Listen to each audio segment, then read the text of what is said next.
Hi, Jelly Bean Journals community. Thanks so much for joining us. I'm Chelsea. And I'm Kirsten. And we're excited to share our very first vlogging video with you today. We're going to talk a little bit about potty training.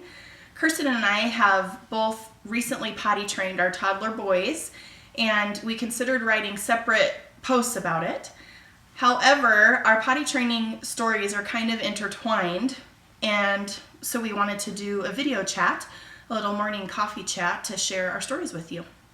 I always heard with boys that it would be really difficult and they were late to potty train, and I kind of just took the approach of we'll introduce it, we won't push him, but we will expose him. And then we got him some undies for his birthday, and he'd get excited on and off about wearing them, but wasn't very consistent. So we took a more structured approach initially with trying to potty train Toddler A. He's at a school and was in a toddler room at the time and was actually doing really well at school because the older kids were using the potty.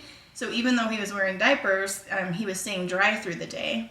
But it was definitely a different story when we would get home or when we would have weekends together.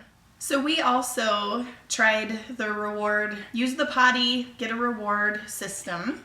We had stickers. In fact, both Kirsten and I had sticker drawers at our homes full of stickers.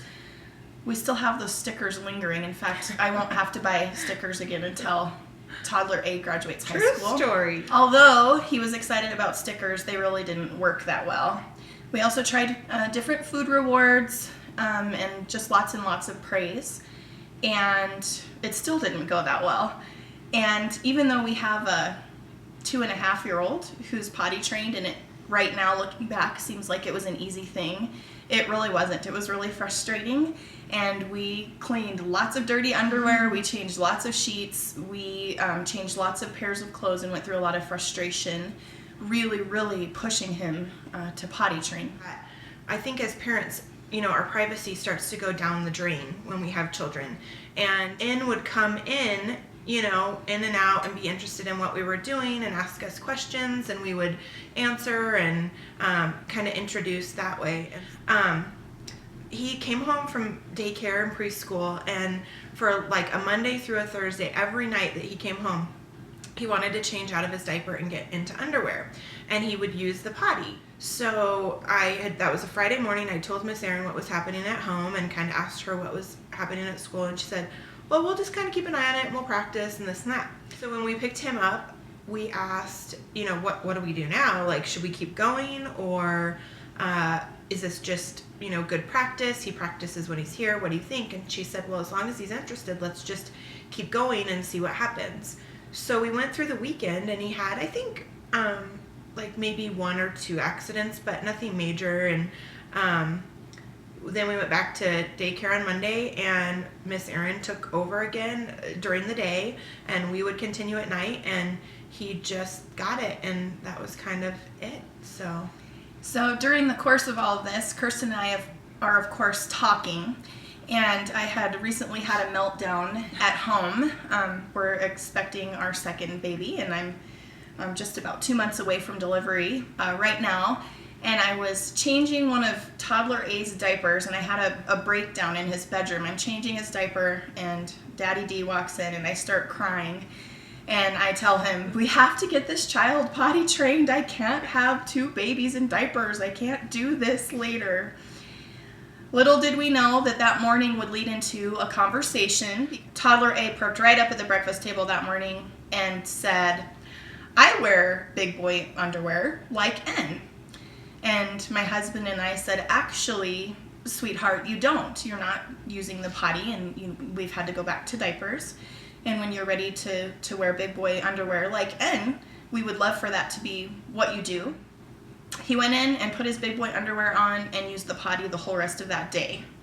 So for us, the lesson was he had to be ready, and peer pressure, peer accountability totally worked for our son. That's all it took. He just had to know his friend was using the potty and wearing big boy underwear. And I joked later, if I would have realized that's all it would have taken, is I would have lied to my son months earlier to tell him his friend was using the potty so that we would be potty trained.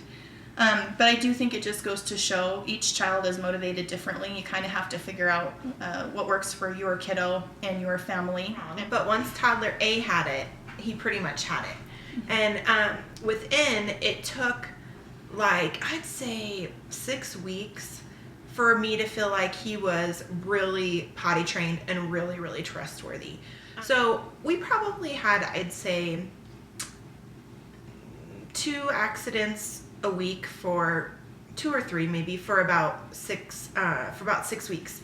And then all of a sudden same thing, it just sort of clicked and we were done. No more accidents.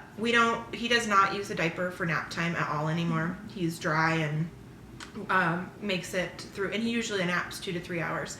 And then at night we are still using diapers just because we have diapers left over, and he's usually waking up dry in the morning, and sometimes he'll even wake up at night to go potty and come get us and say, I have to go potty. But I'm really not interested in changing sheets all the time. So, and every now and then he won't wake up dry. So we just haven't taken the plunge as far as nighttime goes yet. But that's the same in our house. We aren't to the point though where we're getting through the night, and we will still occasionally have accidents, especially if he's doing something that he loves and is preoccupied by. Yeah. And just like anything in parenting, sometimes it's 2 steps forward, 1 step back. We have a blog post that's doing really great right now called Frustrating Parent Lessons. We'll put a link to it down below so that you can click out. But it's been the same for potty training for us. 2 steps forward, 1 step back, and sometimes you just have to be patient as parents, but your kiddos eventually get there, and truly looking back on it, it doesn't seem as frustrating as it did at the time. So good luck with potty training. We're open to taking any requests. If there are specific coffee chats you'd like to hear, or things that you'd like to hear about from Kirsten or I, just let us know and we'll do our best to accommodate. Thanks, you guys. thanks.